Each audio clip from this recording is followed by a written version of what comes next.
Baik, kemudian masuk ke perancangan WLAN diagram atau diagram satu garis. Ini merupakan diagram satu garis sesuai dengan rencana jaringan pada denah. Nah, di sini ada satu main router dan 3 subrouter. Pada main router, dia memiliki prefix 29, yang berarti menyediakan IP dari 0 hingga 7. 0 untuk subnet dan 7 untuk broadcast, sehingga yang dapat digunakan adalah 1 sampai 6.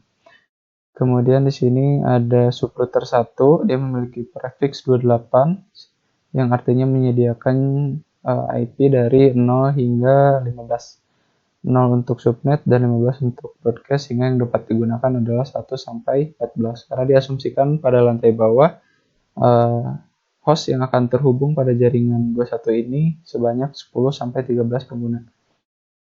Berbeda dengan subrouter 1, subrouter 2 dan 3 memiliki subnet mask itu atau prefix di 27, karena diasumsikan bahwa pengguna pada lantai 2 dan 3 ini sekitar 20 host atau 20 terminal yang akan terhubung pada jaringan 22 dan 23, sehingga dia disediakan jaringan atau IP dari 0 hingga 31, yaitu di prefix 27.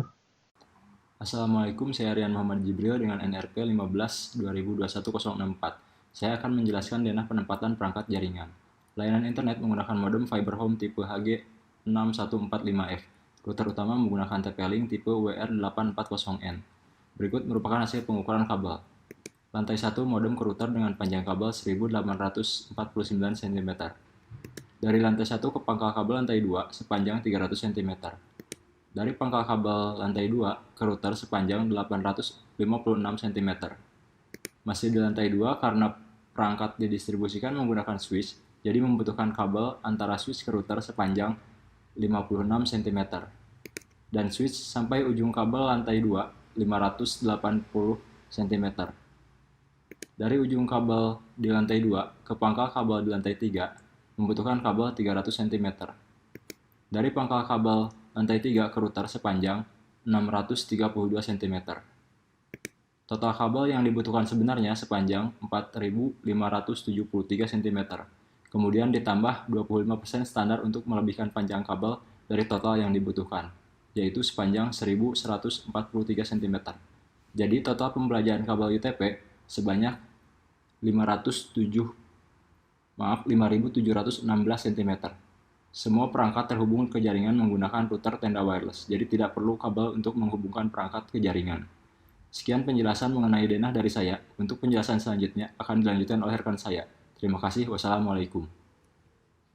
Ya, saya Alif Abdul Hakim dengan NIM 15/2021-171. Di sini saya akan menjelaskan mengenai pengujian pada iNetwork. Nah, untuk pengujian di iNetwork ini, dikarenakan iNetwork tidak terdapat konfigurasi default gateway untuk konfigurasi static routing, maka dipilih konfigurasi dynamic routing melalui protokol RIP.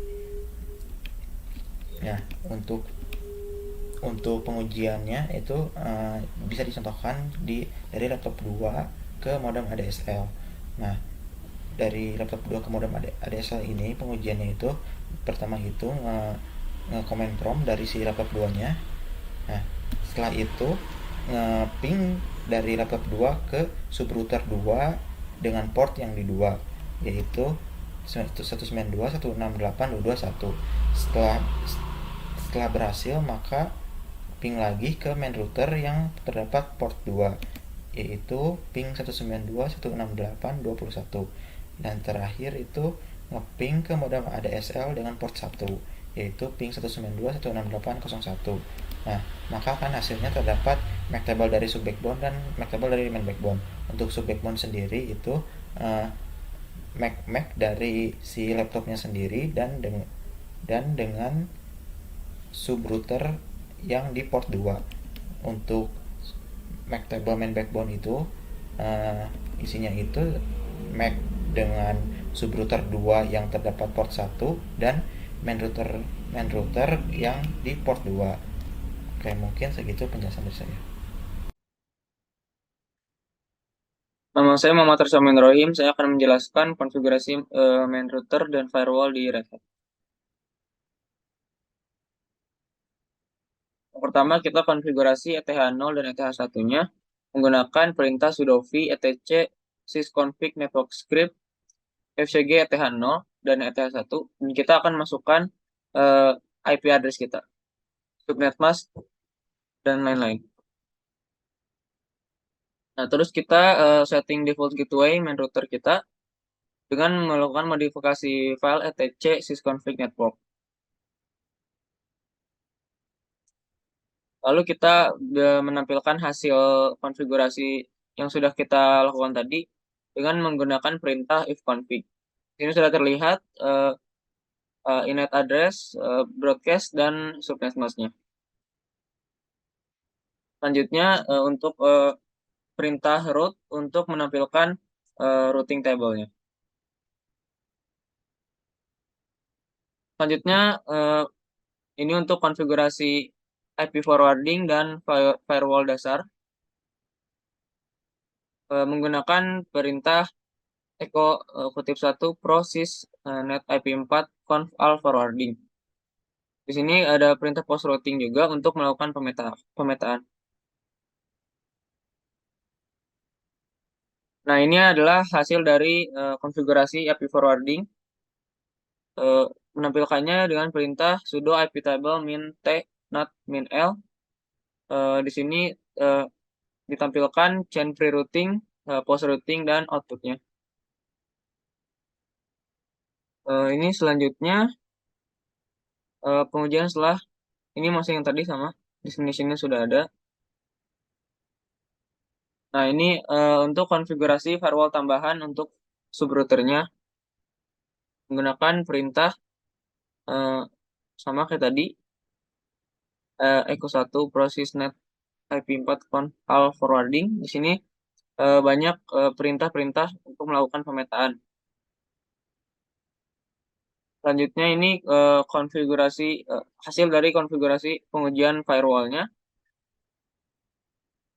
Ini menggunakan perintah sama kayak tadi, sudo iptables min t not min l untuk melihat konfigurasi iptable-nya. Sekian dari saya. Kemudian untuk konfigurasi DHCP, di sini sesuai dengan line diagram yang telah kita buat sebelumnya. Untuk router 1, kita berikan netmask 240, untuk prefix 28, dan range dari 2 hingga 14 untuk jaringan 21.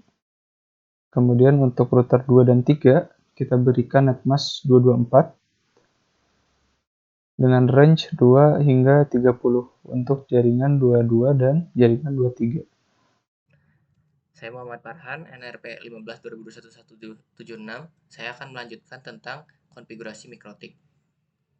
Di sini akan konfigurasi ETH0 dan ETH1, yaitu menambahkan IP address 192.168.22 dengan netmask-nya 255.255.255.248. Lalu untuk IP address yang keduanya 192.168.21 dan netmask-nya 255.255.255.240. Selanjutnya kita menambahkan default gateway-nya dengan menambahkan 192.168.20.1. Lalu kita lakukan pengujian. Sesudah itu kita mengecek primary DNS-nya yaitu 192.168.20.5. Nah, kita lakukan pengujian ke primary DNS tadi, lalu ke NS domain 1 or ID. Selanjutnya menambahkan mask wording. Lalu untuk DHCP server mikrotiknya kita menambahkan IP range untuk si IP address tadi dengan sesuai dengan maksimal pool rank subnet max-nya. Ini untuk perancangan subrouter 2 dengan IP address 20.3 dan 22.1 dengan netmax masing-masing ETH1 248 dan 224. Lalu default gateway-nya juga sama 192.168.20.1. Lakukan pengujian juga. Lalu sama DNS resolver. Pengujian DNS resolver juga sama seperti tadi. Menambahkan maskware DNS. Lalu nambahkan juga DHCP server mikrotiknya.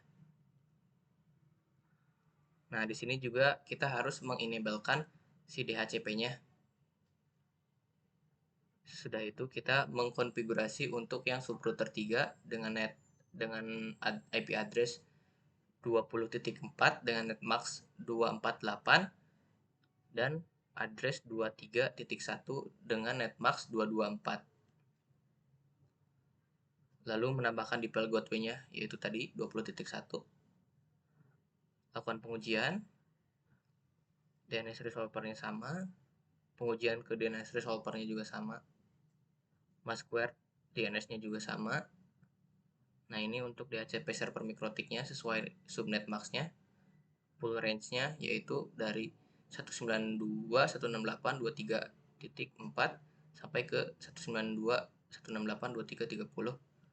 Dan untuk yang ininya selanjutnya 192.168.2.1. Lalu kita mengenablekannya. Sekian.